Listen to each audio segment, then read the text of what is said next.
Hi, Richard the Writing Guy here again. And this time I want to talk with you about the navigational system of your document. Whether you like it or not, you are a document designer. You are going to put the words and the graphics together in some particular way. And what you want to do is put them together in a way that people can easily find what they want in your document. And it turns out that you have to think about the navigational system of your document as having three layers literally inside of each other. First of all, we have what we call avenues of entry. That's how do you get into the document? And people want various ways. I'll talk about them. Then when you get to each page, there ought to be some consistent overall concept of how the information is laid out. And then at the micro level, we have this idea of cueing devices, and this refers to things like bullets and numbers and bold and italics and different fonts. So we'll talk about all those. First of all, avenues of entry. How's the reader going to get into your document? The bigger your document is, the less likely it is that the reader wants to always start at the beginning of the document and read all the way to the end. People want to dive in and start at where they want to start reading. And so we give them help to do that. For example, you give them section dividers with tabs sticking out, and for not very much money you can have the section names printed on those tabs. And then of course a table of contents is the most obvious way that people get into a document, and what I recommend is a two-level table of contents. Don't just give them the main headings, also give them the second level headings. That makes it fine-grained enough so they can really find where they want to read. And then for a very large document like a manual, something that's a reference document that people want to come back to time and time again, it's maybe a good idea to include an index at the back of the document. That allows the person to look up just one topic and quickly find where there's information about that. Okay, so then you get to a page one way or another, and you want to think about how you're going to lay out the information on the page. And as you can see here, this is a two-column layout, and what we have on the left-hand column are concise summaries of the more detailed text that's over on the right-hand side. For example, this little paragraph right here summarizes the text that begins at about this point and continues on for several pages.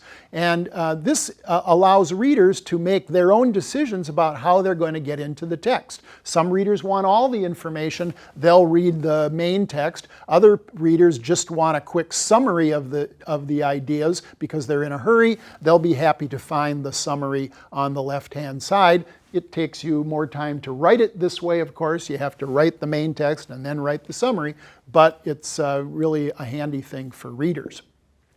How do you like this approach to page layout? I know that the answer is you don't. It's too much text crammed into too small of a space. And so people are very sensitive to the amount of white space on a page. And so what you want to do is make sure that you don't crowd the margins and make sure that there's plenty of white space on the page, but you want the white space to be meaningful. So what does that mean? Well, notice that there's more space above every one of these headings than there is below it. And that tells the reader that this heading is connected to what's below it, but is separate from what's above it. And that idea is a useful bit of information to the reader, and the reader never thinks about it consciously, but the reader gets it nonetheless. So that's one example, and then of course I did use nice wide margins on this page. All right, so then you get into the level of what we call cueing devices, and these are the use of bullets and numbers and bold and that sort of thing. And the main thing is to have a system. Notice here that I've got this one main heading, and then I have subheadings that are smaller than that. And so that's a standardized thing that I set up using the feature of Microsoft Word called styles. And also some other ideas about about queuing devices, just about the symbols we place in front of blocks of text. You've seen millions of bullets in your life, and whether you ever thought about it or not, you know what bullets mean. It means there's two items here that in some way are in a group. They fall into the same category, and the heading tips you off as to what is this category. These are the product changeover tips. This, by the way, is from a manual that I wrote years ago. And so you want to be consistent in using bullets that way because that's what everybody thinks they mean. They indicate a group of similar ideas. Numbered items have a different meaning. Our first guess about numbered items is that they probably mean time order. So, you know, number one's going to happen first, number two is going to happen second, and so on down the line. But a David Letterman top 10 list isn't in time order, is it? No, it's in ranking order, and that's the other well-known meaning of numbered items. So it turns out that numbered items are inherently ambiguous. The reader doesn't know whether the numbers mean time order or ranking order when the reader has just seen the numbers. And so it's important to tip off your readers which of the two meanings you're assigning to the numbers. And here it says, we recommend the following procedure. Well, then readers are going to know that it's time ordered because procedures are in time order.